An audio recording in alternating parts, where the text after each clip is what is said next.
PTI को बल्ले का निशान मिलेगा या नहीं, सुप्रीम कोर्ट अब से थोड़ी देर बाद 9:30 बजे फैसला सुनाएगी। इलेक्शन कमीशन की अपील पर समाअत मुकम्मल हो गई।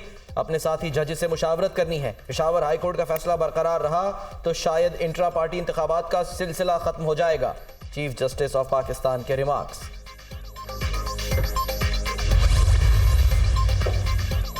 पीटीआई इंतखाबात में किसी ने वोट नहीं डाला। आइन में लिखा है कि बिला मुकाबला भी हो तो वोट डालना पड़ता है। आप डिक्टेटरशिप की तरफ जा रहे हैं। एक आदमी कह दे ये पैनल वो पैनल, ये जमहूरियत तो ना हुई। चेयरमैन, सेक्रेटरी जनरल और बोर्ड भी ऐसे ही आ गया। ये इलेक्शन है या सिलेक्शन, आप क्यों नहीं इलेक्शन कराते? मसला क्या था? चीफ जस्टिस का वकील अली जफर से मुकालमा। पीटीआई के इंतखाबी निशान से मुतालिक केस की सुप्रीम कोर्ट में अहम समाअत। मद्दे मुकामिल कोई नहीं था, इसलिए वोटिंग नहीं हुई थी। वकील, ये तो साबित हो गया अकबर एस बाबर पीटीआई के बानी मेंबर थे। पीटीआई ने बाद में आइन बदल लिया। पीटीआई पर कोई बाहर से तो हमला नहीं कर रहा। चीफ जस्टिस के रिमार्क्स। दौरान समाअत बैरिस्टर अली जफर का नून लीग के पार्टी इंतखाबात का तज़किरा। नवाज शरीफ, मरियम नवाज बिला मुकाबला मुंतखब हुए। बैरिस्टर अली जफर, बड़ी बड़ी हस्तियां तो बिला मुकाबला आ जाती हैं, लेकिन आपके तो छोटे से छोटा ओहदेदार भी बिला मुकाबला मुंतखब हुआ। पूछ रहे हैं कि बैरिस्टर गौहर का चेयरमैन बनने का ज़्यादा हक था कि हामिद खान का? Chief justice.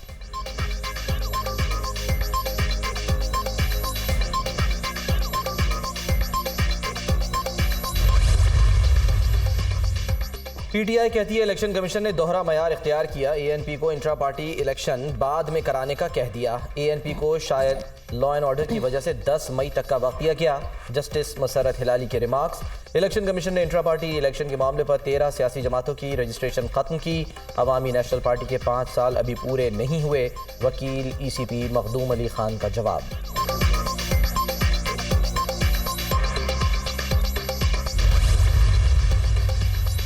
इंतखाबी निशान इंट्रा पार्टी इलेक्शन की वजह से नहीं रोका जा सकता। सियासी जमात को इंट्रा पार्टी इंतखाबात की बुनियाद पर इंतखाबी निशान से महरूम करना आर्टिकल 17(2) की खिलाफ वर्जी है। इलेक्शन कमीशन ने पीटीआई के साथ इम्तियाजी सलूक बरता है।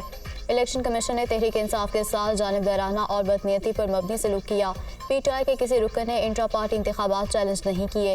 इलेक्शन कमीशन के पास तो मोटो इख्तियार नहीं कि खुद फैसला करे और अपीलें भी दायर करे। वकील अली जफर के दलाइल। इलेक्शन कमीशन की बदनीयती साबित करना होगी। एस्टेब्लिशमेंट क्यों इलेक्शन कमीशन पर दबाव डालेगी? अदालत आईनी इदारों को कंट्रोल नहीं कर सकती। आप कहते हैं एस्टेब्लिशमेंट का इलेक्शन कमीशन पर दबाव है तो उसको भी साबित करें। आप जब बदनीयती पर इल्ज़ाम लगाते हैं तो बताएं कि बदनीयती कहाँ है। सिर्फ सोशल मीडिया या मीडिया पर इलेक्शन कमीशन पर इल्ज़ामात साबित करना काफ़ी नहीं। चीफ जस्टिस काज़िफ़ अज़ीज़ा का वकील अली जफर से मुकालमा।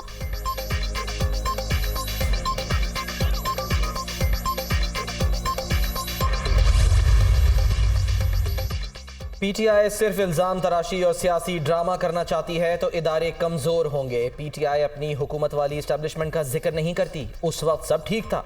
अब पीटीआई कहती है सब इदारे उनके खिलाफ हो गए।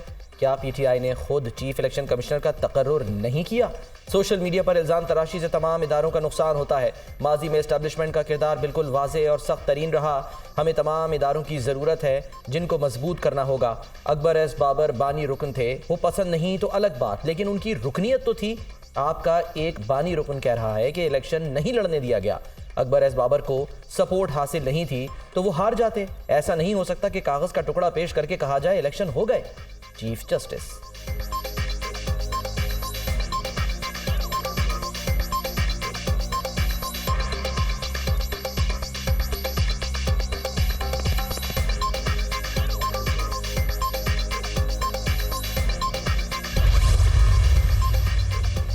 बल्ला नहीं तो बल्लेबाज। पीटीआई उम्मीदवारों की जानिब से आरोज को पीटीआई नजरियाती के टिकट जमा कराने की कोशिश। मुतबादिल प्लान भी नाकाम हो गया। चेयरमैन पीटीआई नजरियाती अख्तर इकबाल डार ने किसी भी मुआहदे से इनकार कर दिया। पीटीआई उम्मीदवारों को हमने टिकट जारी नहीं किए, जमा कराए गए टिकट जाली हैं। नहीं पता पीटीआई ने हमारी टिकट्स कहाँ से ली। जालसाजी पर कार्रवाई की जाए। चेयरमैन पीटीआई नजरियाती अख्तर इकबाल डार की न्यूज़ कॉन्फ्रेंस।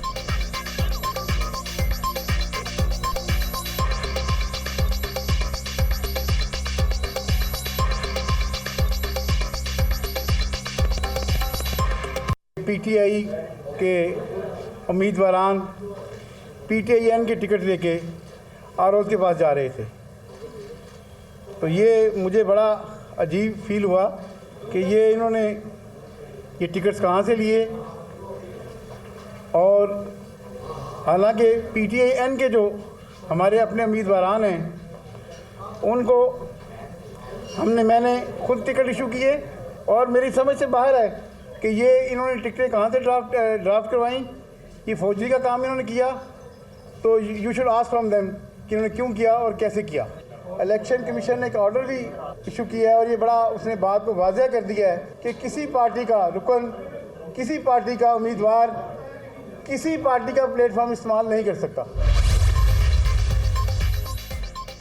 इलेक्शन कमीशन का अहम हुक्मनामा जारी। आरोज किसी उम्मीदवार को दूसरी सियासी जमात का इंतखाबी निशान न दें। एक शख्स एक वक्त में एक से ज़्यादा पार्टियों का रुकन नहीं हो सकता। इस हवाले से तमाम दरखास्तें मुस्तरद कर दी जाएं। कानून और आला अदलिया की हिदायत पर सख्ती से अमल किया जाए। इलेक्शन कमीशन का हुक्म।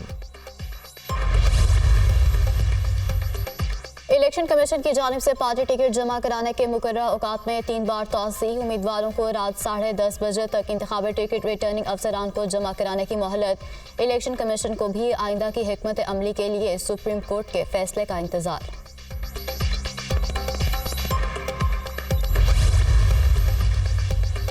सुप्रीम कोर्ट में दौरान समाअत बैरिस्टर गौहर का इस्लामाबाद में अपने घर पर हमले का जिक्र। कुछ लोग आए, मेरे भतीजे और बेटे को मारा, कंप्यूटर और दस्तावेजात लेकर चले गए। बैरिस्टर गौहर का अदालत में बयान। सुप्रीम कोर्ट के हुक्म पर IG इस्लामाबाद अदालत में पेश। नफरी इश्तिहारियों की तलाश में एक घर पहुंची। मालूम हुआ ये घर बैरिस्टर गौहर का है तो पुलिस वापस आ गई। इश्तिहारी कौन थे? चीफ जस्टिस का सवाल। ये मालूमात मेरे पास नहीं, मुताल्लिका पुलिस अफसर को इल्म है। IG का जवाब, ये बहुत संजीदा मामला है, अभी बैरिस्टर गौहर के साथ जाकर मामले की जांच करें और रिपोर्ट दें। चीफ जस्टिस का हुक्म।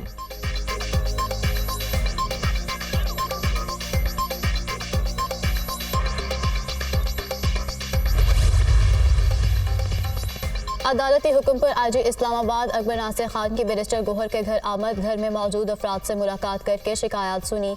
इस गली में ही एक और इश्तिहारी था। घर के नंबर की गलत फहमी हुई। तहकीकाती टीम बना दी है जो मुकम्मल तफ्तीश करेगी। बैरिस्टर गौहर को अगर सिक्योरिटी का इशू है तो वो भी उनको देंगे। हमें इल्म नहीं था कि घर बैरिस्टर गौहर का है। घर से कोई सामान चोरी नहीं हुआ और ना ही तोड़फोड़ की गई। IG इस्लामाबाद की मीडिया टॉक। बैरिस्टर गौहर ने घर में होने वाली तोड़फोड़ की वीडियो शेयर कर दी। घर के दरवाजे तोड़े गए, बच्चों को मारा गया। बैरिस्टर गौहर की गुफ्तगू।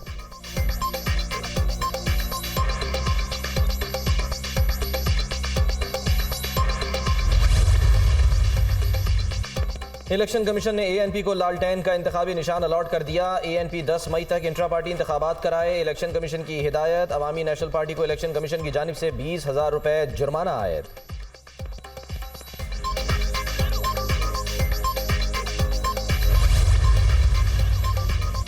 PTI इंतखाबी निशान की हकदार है। इंतखाबी निशान के आईनी हक से इनकार नहीं किया जा सकता। इलेक्शन कमीशन फैसले गैर कानूनी है।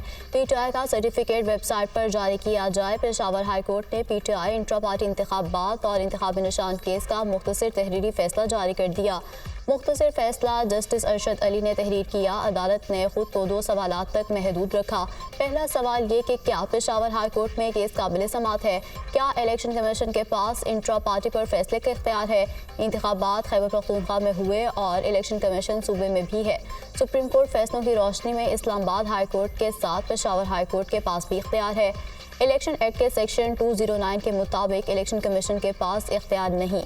सियासी जमात बनाना पाकिस्तान के हर शहरी का बुनियादी हक है। सियासी जमातों को साजगार माहौल फराहम किया जाना चाहिए। इंतखाबी निशान के तहत इलेक्शन लड़ने का हक भी हासिल है। फैसले का मतलब।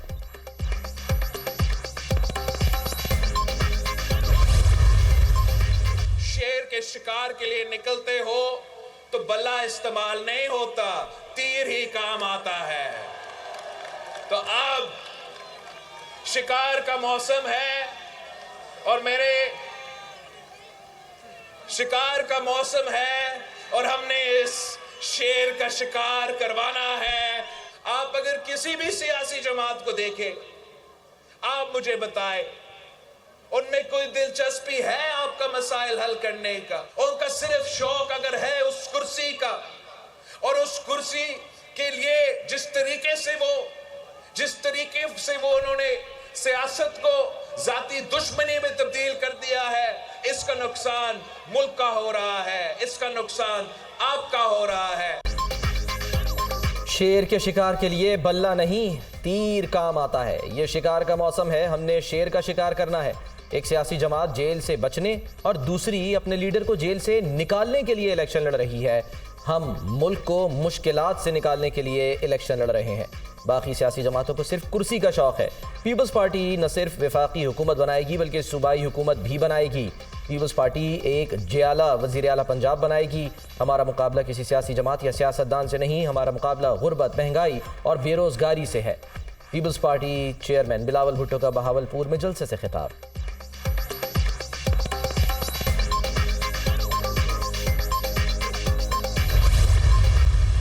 पाकिस्तान के अवाम से ये एक वादा है कि इंशाअल्लाह ताला हम ये अवामी मुआशी मुआहिदा पे अमल दरामद करके महंगाई, बेरोज़गारी और गुर्बत का मुकाबला करेंगे। हम आपके मसाइल का हल कर सके। बाकी सियासी जमातें अपने ज़ाती मसले हल करना चाहते हैं। एक जेल से बचना चाहता है, दूसरा जेल से निकलना चाहता है। हम ही हैं जो आपके लिए जदोजहद कर रहे हैं। दूसरे इधर उधर देख रहे होंगे, मैं सिर्फ आपकी तरफ देख रहा हूँ। हम सिर्फ अवाम के लाडले बनना चाहते हैं, दूसरे इधर उधर हम सिर्फ अवाम की तरफ देख रहे हैं।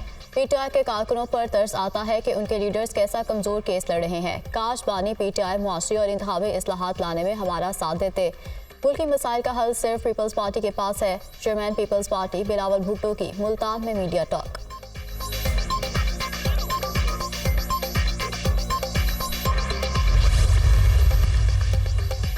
आम इंतखाबात के लिए नून लीग की पेशकदमी, बेशतर हल्के फाइनल कर लिए गए। नवाज शरीफ NA 15 मानसहरा और NA 130 लाहौर से इलेक्शन लड़ेंगे। नून लीग के सदर शहबाज शरीफ कराची के हल्का NA 242 से दस्तबरदार, कागजात नामजदगी वापस ले लिए। शहबाज शरीफ NA 132 और NA 123 से इलेक्शन लड़ेंगे। PP 158 और PP 164 लाहौर से भी उम्मीदवार होंगे।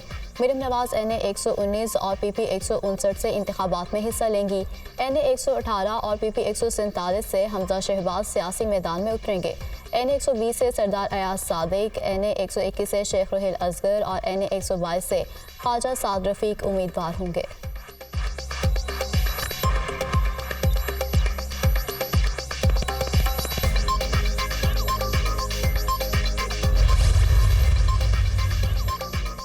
मुल्क भर में तहरीक इंसाफ के उम्मीदवारों का ऐलान। NA 10 से गौहर अली खान PTI के उम्मीदवार होंगे। NA 122 से लतीफ़ खोसा, NA 128 से सलमान अकरम राजा को टिकट जारी।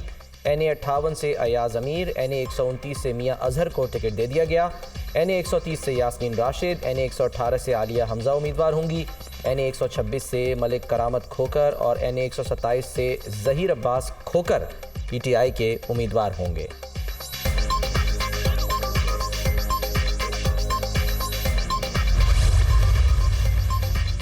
बड़े बड़े सियासतदान इंतखाबी दंगल में उतरने के लिए तैयार। NA 130 लाहौर से नवाज शरीफ और डॉक्टर यास्मीन राशिद में मुकाबला। NA 123 से शहबाज शरीफ और अफजाल अजीम में जोड़ पड़ेगा।